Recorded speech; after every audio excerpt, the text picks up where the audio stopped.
제목을 따라서 하겠습니다. 네 번째 표적, 그 풍성함의 자리. 오늘 본문은 예수님께서 행하신 요한복음에 나오는 네 번째 표적 이야기입니다. 물고기 2마리와 보리떡 5개로 수많은 사람을 배불리 먹이시고 12광주리가 남은 오병이어의 기적으로 알려져 있는 이 말씀은 마태, 마가, 누가, 요한 4복음서에 모두 기록될 만큼 예수님의 표적 중에서도 중요한 의미를 담고 있는 표적입니다. 인간의 삶에 있어서 중요한 것을 찾으라고 하면 시간의 문제와 그리고 경제의 문제, 그리고 어떻게 살아야 할지를 깨닫는 삶의 의미의 문제라고 합니다. 시간의 문제는 우리의 삶의 실존의 문제입니다. 시간의 문제는 나의 한계성을 깨닫게 하는 문제입니다. 다른 것이 다 준비되어 있어도 시간이 없다고 하면 그것은 이룰 수가 없습니다. 시간이 없다, 시간이 늦었다라는 말은 우리 삶에 있어서 시간이 얼마나 중요하고 제한적인 것을 알려줍니다.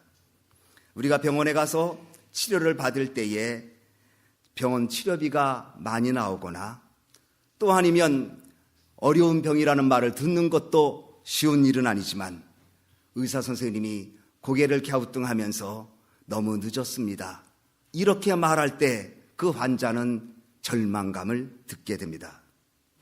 이렇듯 시간이라는 것은 소중한데 시간은 흘러갑니다. 시간은 붙잡아 둘 수가 없고 시간은 내 것이 아니고 시간은 흘러가고 앞으로만 갈 것입니다. 그러나 시간이 끝날 때가 있다는 것입니다. 두 번째, 먹고 사는 문제 속에 우리는 삽니다. 경제 문제입니다. 먹고 마시고 입고 사는 문제에서 자유로울 사람 아무도 없습니다. 아무리 정치를 잘하고 유능한 대통령이라고 해도 경제 문제를 망가뜨리면 그는 무능한 대통령이 됩니다.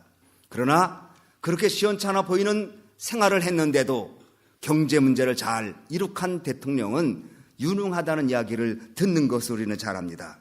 경제 문제, 생존의 문제요, 우리의 삶에 와닿는 중요한 문제입니다. 그리고 또 하나가 있습니다. 이 땅에 살면서 어떻게 살 것인가, 내 삶의 가치관은 무엇을 두고 살 것인가를 깨닫는 신앙적인 문제입니다. 사람의 가치관, 인생의 가치관, 자신의 삶의 의미를 부여하며 살아가는 삶, 이것을 모르면 허무하고, 이것을 모르면 무의미하고, 이것을 모르면 건조한 삶을 살 수밖에 없습니다. 그러므로 이 세상 사는 모든 인생들은 시간의 문제 속에서 살아야 하고, 경제 문제 속에서 살아야 하고, 그리고 자신의 삶의 가치와 의미를 묻는 신앙적 의미 속에 살아야만 합니다. 오늘 본문은 예수님의 오병이어의 기적 사건을 우리에게 전하고 있습니다. 그런데 이 말씀에는 시간, 경제, 그리고 믿음의 문제를 다루고 있다는 것을 알 수가 있습니다. 본문 1절에 그 후에 예수께서 갈릴리 바다 곧 디베라 바다 건너편으로 가시매라고 말하고 있습니다. 그런데 같은 내용을 다룬 마가나 마태복음을 보면 예수님께서 세례 요한의 제자들로부터 감옥에 갇혔던 세례 요한이 헤롯에 의하여 참수형을 당했다는 소식을 듣고 마음이 안타깝고, 또 그래서 예수님이 조용히 배를 타시고 갈릴리 호수 건너편으로 외땅 강요로 가셨을 때 일어난 사건인 것을 말하고 있습니다. 예수님은 홀로 조용한 곳을 찾으러 갔으나 예수님으로부터 병고침을 받고 또 예수님으로부터 천국 복음을 듣기를 원하는 사람들이 여러 마을로부터 걸어서 예수님 계신 광야로 모여들었습니다. 이들이 모인 것은 광야라고 말합니다. 다시 말하면 빈들입니다.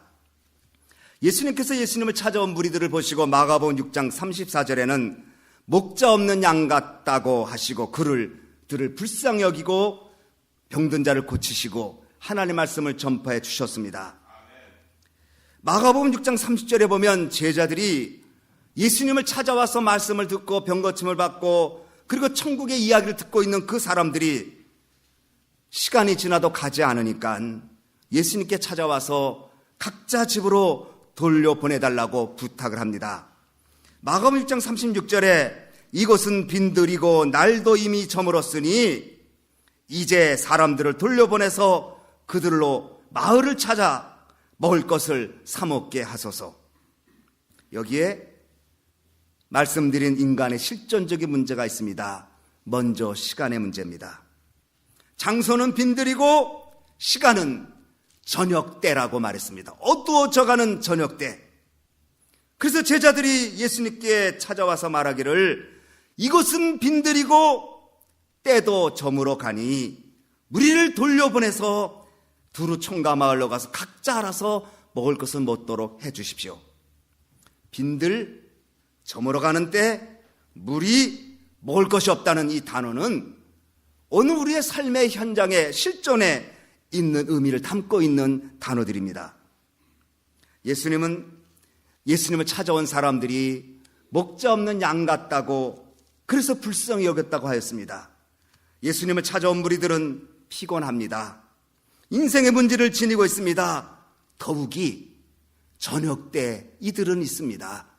한낮에 일할 수 있는 때가 아니고 일을 다 거두어가는 저녁 때, 그래서 무엇을 하고 싶어도 할 수 없는 저녁 때 이 무리들은 있습니다. 두 번째, 이들에게는 먹는 문제가 있습니다. 예수님을 따라온 무리들은 삶의 피곤함과 저물어가는 상황에 더욱이 먹을 것이 없습니다. 제자 중 한 사람이 예수님께 말합니다. 빨리 돌려보내십시오. 그런데 오늘 본문 요한복음은 예수님이 먼저 질문하신 것으로 나옵니다. 우리가 어디서 먹을 것을 사서 이 사람들로 먹게 하겠느냐? 제자들은 당황합니다. 이때 빌립이 말합니다. 이 무리를 먹이려면 200데나리온이 필요합니다. 설사 200데나리온의 돈이 있어도 이들을 먹일 만한 곳이 없습니다. 빈들이고 시간적으로도 저녁되고 200데나리온 돈도 없는 경제적인 어려움을 갖고 있습니다. 제자들의 걱정은 떡의 문제입니다. 200데나리온의 문제입니다. 결국 경제적인 문제입니다. 예수님은 너희가 먹을 것을 주라고 말씀하셨는데 제자들은 말합니다. 지금 시간적으로 저녁입니다. 그리고 200데나리온의 돈이 필요합니다. 주님, 우리는 할 수 없습니다. 시간이 없어서 못하고 돈이 없어서 못한다고 말합니다. 사실 우리는 우리 자신을 볼 때에 주님께서 명령하신 명령에 순종하기보다 시간의 문제, 경제의 논리에 묶여서 주님이 먹을 것을 주라고 말씀하시는 사명을 감당 못할 때가 많이 있습니다. 그런데 성경은 주님이 빌립을 시험하려고 물으셨다고 말합니다. 우리 함께 5절과 6절을 같이 읽겠습니다. 시작. 예수께서 눈을 들어 큰 무리가 자기에게로 오는 것을 보시고 빌립에게 이르시되 우리가 어디서 먹을 이 사람들로 먹게 하겠느냐 하시니 이렇게 말씀하시면 친히 어떻게 하실 것을 아시고 빌립을 시험코자 하심이라. 주님은 제자들에게 사명을 주십니다. 너희가 먹을 것을 주어라. 그런데 주님은 질문하신 의도가 있습니다. 이들이 어떻게 나오는가를 시험하려고 하셨다고 그랬습니다. 제자들은 당장 말합니다. 지금 저녁됩니다. 지금 200데나리온 돈이 없습니다. 주님은 너희가 먹을 것을 주어라. 너희가 세상을 섬겨라. 전도와 선교적 사명을 감당하라고 말씀하시면 우리는 이렇게 대답합니다. 주님, 저는 시간이 없습니다. 주님, 저는 경제적으로 어렵습니다. 이 말은 할 수 없다는 말이죠. 그런데 주님은 뜻밖의 그것을 아시면서도 시험하려고 질문하셨다는 겁니다. 비록 시간적으로는 저녁되고 물질적으로는 200데나리온이 필요한 상황은 분명하지만 이들은 과연 이 주님이 주시는 명령에 어떻게 반응할까를 주님은 시험하려고 의도적으로 빌립에게 물어보셨습니다. 때때로 주님은 우리를 시험코자 사명을 물으시는 것을 알아야 합니다. 먹을 것을 주어라. 섬겨라. 그리고 일하라. 그리고 하나님 앞에 하나님 기쁘게 해야 되는 일이 무엇인가 찾아봐라. 그러나 우리는 말합니다. 시간이 없어요. 우리는 너무나 물질적으로 약해요. 그러자 주님이 말씀하십니다. 너 중에 떡이 몇 개나 있느냐? 안드레가 예수님께 구합니다. 여기 우리 중에 어린아이가 갖고 있는 떡 5개와 물고기 2마리밖에 없습니다. 그때 예수님이 그것을 가져오라고 말씀하시고 그것을 손에 들고 하늘을 향하여 감사하기도 한 다음에 떡을 떼서 나눠주는데 놀라운 일이 벌어졌습니다. 남자만 5,000명 되는 사람들, 즉 수만 명이 예수님이 떡을 떼어서 나눠주는 것을 먹기 시작하는데 모두가 다 배불리 먹고 남은 조각을 12바구니 차게 거두어서 빈들에 어두운 때에 200대는 없는 상황인데 하나님은 풍성함으로 갚아주신 이야기입니다. 광야의 축복, 예수님의 4번째 표적은 시간의 문제나 경제 문제를 넘어선 믿음의 문제인 것을 보여줍니다. 주님의 축복하심이 시간에 있지 않고 200데나리온에 있지 아니하고 주님의 손에 있음을 보여주는 표적이 4번째 표적입니다. 요한복음 10장 10절에 내가 온 것은 양으로 생명을 얻고 더 풍성히 얻게 하려 함이라고 주님 말씀하십니다. 다 배불리 먹었습니다. 만족과 감사와 기쁨과 평강입니다. 빌립은 7절에 이렇게 말합니다. 각 사람으로 조금씩 받게 할지라도 200데나리온의 떡이 부족하리이다. 또 여기 말합니다. 9절에 여기 한 아이가 있어 보리떡 5개와 물고기 2마리를 가졌나이다. 그러나 그것이 이 많은 사람에게 얼마나 되겠삼나이까. 조금씩 얻어도 200데나리온이 필요하고 조금씩 나눠줘도 배부르게 할 수 없는 상황인데 주님께서는 축복하시고 떼어주는데 수만 명이 다 배불리 먹고 12광주리가 남았습니다. 여기에 믿음의 실제가 있는 것입니다. 우리의 삶에 주님의 풍성함을 얻는 풍성의 은혜가 어디에 있는지를 보여주는 표적이 본문의 표적입니다. 무엇보다도 주님이 주시는 풍성함을 얻기 위해서는 우리 삶의 문제를 주님께 아뢰어야만 합니다. 빈들에 모인 무리들이 저녁때가 되었습니다. 해는 지고 어둠이 짙게 견듭니다. 이들은 배고픔을 만납니다. 그런데 이 사람들 모두 예수님 따라온 사람입니다. 한 말씀이라도 더 듣기 싶어서 조금이라도 예수님을 가까이 보고 싶어서 그 먼 거리에서 예수님을 찾아온 예수님을 따르는 사람들입니다. 여러분, 예수님을 따라가도 우리는 시간의 문제를 만납니다. 예수님을 따라가도 우리에게도 먹고 사는 경제 문제를 만납니다. 예수님을 따라간다고 예수 믿는다고 언제나 잘 먹고 잘 살아지는 것은 아닙니다. 예수를 믿어도 어려울 때가 있고 예수를 믿어도 늦었다는 말을 들을 때가 있고 예수를 믿어도 한 발 늦게 도착할 때도 있습니다. 예수님을 모시고 가던 배도 풍랑 만나지 않았습니까? 그러나 예수님을 모시고 가는 일이라도 예수님을 따라가는 사람이라고 해도 비록 어려움은 만날 수는 있지만 어렵고 힘든 속에서 주님께 나아가 구할 때 하나님의 살아계심을 보여준다는 사실을 보여주는 것이 본문의 표적입니다.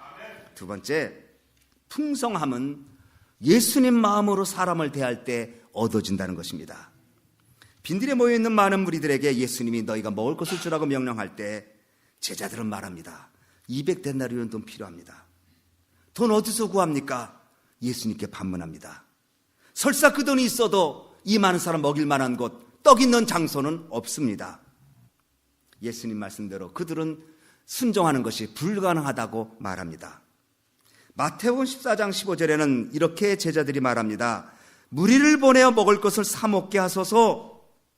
이 말은 저들의 문제는 저들 알아서 스스로 해결하도록 하십시오라는 말입니다. 그런데 예수님은 아니야, 너희가 먹을 것을 주라고 말씀합니다. 예수님은 제자들이 예수님 마음으로 사람들을 대하기를 원하십니다. 제자들이 자기의 논리로 자기들의 생각으로 그 사람들을 뿔뿔이 흩어지게 했다면 그 사람들은 온종일 서서 주의 말씀을 듣고 집으로 돌아갈 때 허기진 배를 가지고 돌아갔을 것입니다. 그런데 예수님은 제자들의 마음과 달랐습니다. 그들을 풍성히 먹이고 돌려보내는 것이 예수님 마음이었습니다. 당시 제자들은 아마 피곤하고 힘들었었을 것입니다. 많은 무리들이 모였을 때 그 무리들이 귀찮게 여겨졌을지도 모릅니다.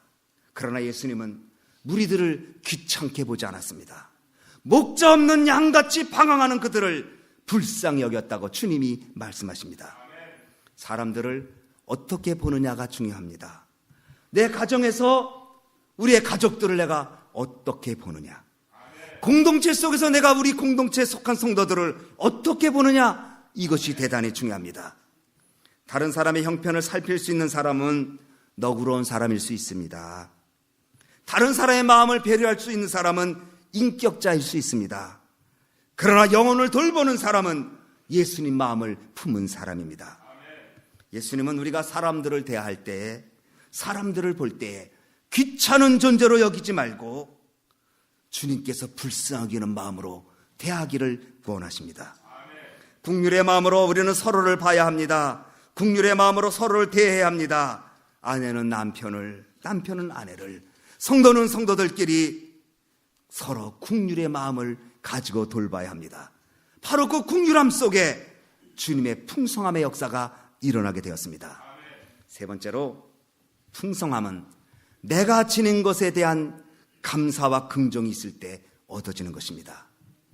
마태복음 25장 29절에는 예수님 비유에 이런 말씀하십니다. 무릇 있는 자는 더 받고 없는 자는 있는 것까지 빼앗기리라.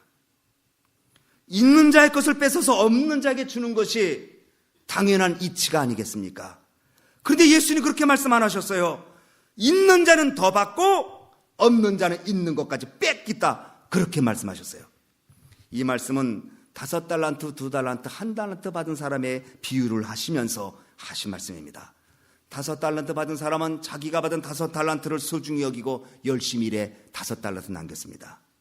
2달란트 받은 사람은 받은 것을 소중히 여기고 열심히 일해서 2달란트 남겼습니다. 그러나 1달란트 받은 사람은 1달란트를 가지고 일하지 않고 땅에 묻어놨습니다. 그때 악하고 게으른 종이라고 책망을 받습니다. 1달란트라고 해도 받음의 소중함, 1달란트라고 해도 이것이 얼마나 귀중한 것을 알고 감사하며 성실히하는 사람에게 주님이 축복하셨을 텐데, 1달란트를 땅에 묻어놓고 외면했을 때 주님은 있는 것도 빼앗기겠다고 말씀하셨습니다. 누가복음 9장 13절에는 이렇게 말합니다.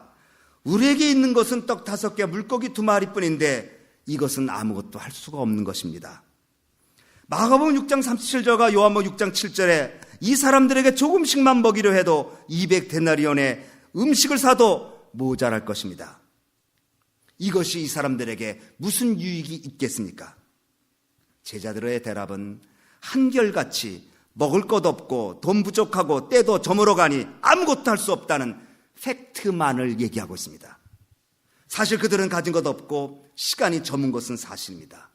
그런데 예수님의 눈으로 보면 사실을 넘어선 그 하나님의 역사를 그들이 볼 수 없었다는 것입니다. 예수님은 그렇게 보지 않았습니다. 사실은 전역되고 사실은 200데나리 없는 것은 사실이지만 주님은 말씀하시기를 너희 중에 무엇이 있느냐고 물어보십니다. 그거 가지고 와라. 마태복음 14장 18절에는 가라사대 그것을 내게로 가져오라고 그렇게 말씀하셨습니다. 아이가 가지고 있는 보리떡 5개, 물고기 2마리를 가지고 옵니다. 지금 있는 것 소중히 여겨야 합니다. 원망 불평이 아니라 내 손에 쥐어진 것이 얼마나 하나님의 놀라운 역사를 일으킬 수 있다는 가능성이 있다는 것을 알고 감사해야 합니다. 모세는 마른 지팡이 하나였지만 그 마른 지팡이를 손에 쥐고 나갔을 때, 그러나 그 마른 지팡이를 소중히 여겼을 때 하나님의 역사를 일으키게 하였습니다. 삼손은 나귀뼈 하나 가지고 블레셋 군대를 쳐부쉈습니다. 본문의 오병이어의 놀라운 역사가 일어나게 되었습니다. 성경은 내 손에 있는 것을 가지고 하나님은 역사하십니다. 받은 바됨을 소중히 여기고 그것을 감사할 때 하나님은 거기에 풍성함으로 역사하시는 것을 우리는 알아야 합니다. 사랑하는 소망교회 귀한 식구들, 여러분에게 무엇이 있습니까? 주어진 것을 아는 자가 되어야 합니다. 다른 사람과 비교하고 원망 불평하는 자가 아니라 나에게 주어진 이 귀한 것을 감사하고, 나에게 주어진 환경을 감사하고, 나에게 주어진 상황을 감사하고, 나에게 주어진 일들 가운데 하나님의 뜻이 있겠거니 믿고 감사하는 사람에게 하나님은 풍성함으로 채우신다는 것을 믿으셔야 할 것입니다. 마지막으로 풍성함은 나누어질 때 얻어집니다. 오늘 본문을 보는 수많은 사람들이 예수님을 따랐다고 기록합니다. 근데 만약에 그때 그 어린아이가 자기가 가지고 있는 것을 나누지 않고 그냥 자기만 가지고 있었다면 어떻게 되었을까요? 그런데 어떤 동기에서 이 소년이 자신의 도시락을 드렸는지는 모르지만, 그러나 이 어린아이는 자신의 허기진 배를 참고 자신의 도시락을 주님께 드렸을 때 이 놀라운 표적이 일어나게 되었습니다. 예수님은 보리떡 5개를 가지고 5,000개, 5만 개, 1,000배, 10,000배로 풍성케 하셔서 수많은 사람을 먹게 하셨습니다. 빌립이 말한 것처럼 조금씩 먹은 것이 아니라 남자만 5,000명이 먹는, 다 배불리 먹는 역사를 이루게 되었습니다. 바로 드림에 있다는 것입니다. 바로 나눔에 있다는 것입니다. 바로 섬김에 풍성함의 역사가 있게 되는 것입니다. 기복신앙이 무엇입니까? 복을 달라고 간절한 기도는 있지만 감사가 없는 것이 기복신앙입니다. 복을 달라고 간절히 기도는 하지만 희생과 고난을 피하는 것은 기복신앙입니다. 그러나 진정한 신앙은 복을 달라고 기도하고 그 복을 나누고 그 복을 가지고 섬기고 그 복을 가지고 하나님 역사를 이루는 것, 이것이 진정한 신앙인입니다. 이 어린아이 드리고 섬겼을 때 수많은 사람들이 배불리 먹었습니다. 한 사람의 헌신이 수만 명을 배부르게 하였거늘 오늘 우리들이 하나님 앞에 헌신하고 또 이웃을 생각하고 그리고 영혼을 구하는 일들에 우리가 앞장서면 여러분을 통해서 하나님의 풍성함이 일어나게 된다는 사실입니다. 빈들에 모인 수많은 사람들이 시간의 문제를 가지고 있습니다. 빈들에 모인 수많은 사람들이 경제 문제를 가지고 있습니다. 그러나 예수 따라가는 사람에게는 시간의 문제를 극복하고 경제의 논리를 극복하는 믿음의 역사가 있다는 것을 기억하시기 바랍니다. 그 풍성함의 배후에는 바로 예수님께 나와 아뢰고 그리고 예수님께서 주신 것을 귀하게 여기고 주어진 상황에서 나눔과 섬김을 통해서 그리고 예수님의 마음으로 사람들을 대할 때 거기에 풍성한 기적 역사가 있다는 것을 믿으시기 바랍니다.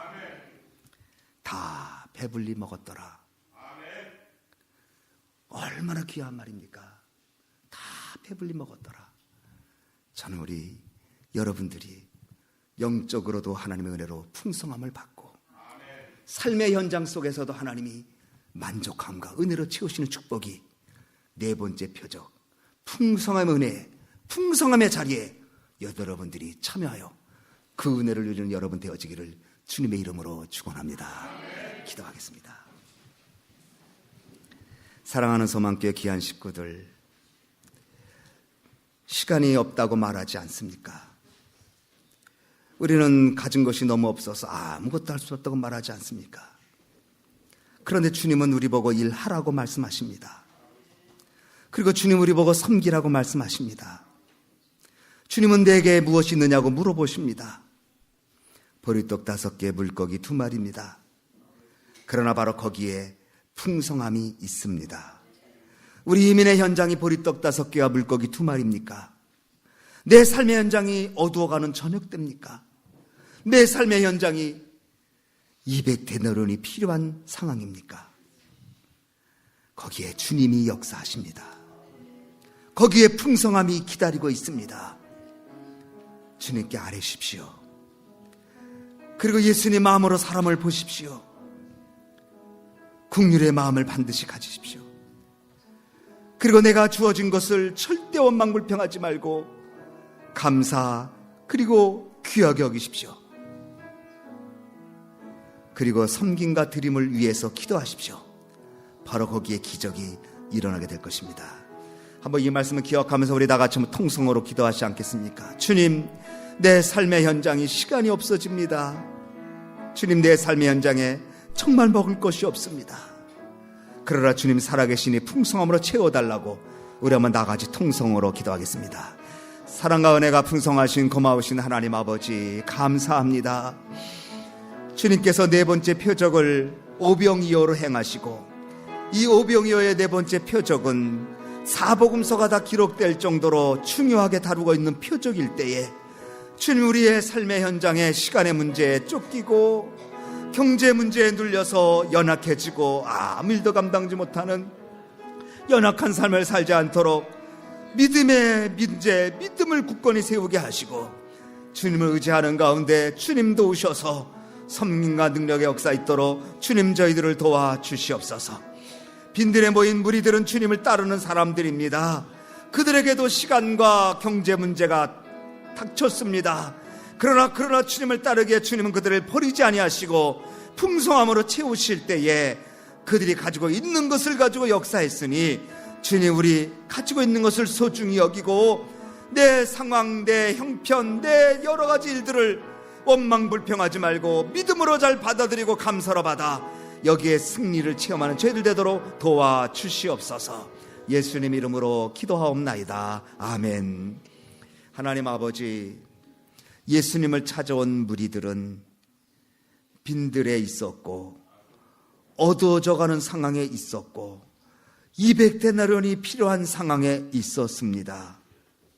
시간의 문제, 경제 문제에 자유로울 사람이 어디 있습니까? 그런데 주님은 그 상황에서 너희가 먹을 것을 주라고 명령하십니다. 나는 내가 벌 때도 시간이 없고 가진 것이 없는데도 주님은 나를 위해서 일하라고 말씀하십니다. 그 말씀을 귀하게 받게 하시고 오병이라고 해도 거기에게 풍성함과 은혜가 있음을 기억하고 주님께 아뢰고 긍휼의 마음으로 가정에서 서로들 사랑하며 지내고 공동체 속에 그러한 마음을 가지고 지니고 가지고 있는 것이 너무 연약해도 여기에 하나님의 풍성함 있음을 믿고 그리고 나가 저희들 앞에 풍성함으로 다가오는 축복 주시옵소서. 예수님 이름으로 기도하옵나이다. 아멘.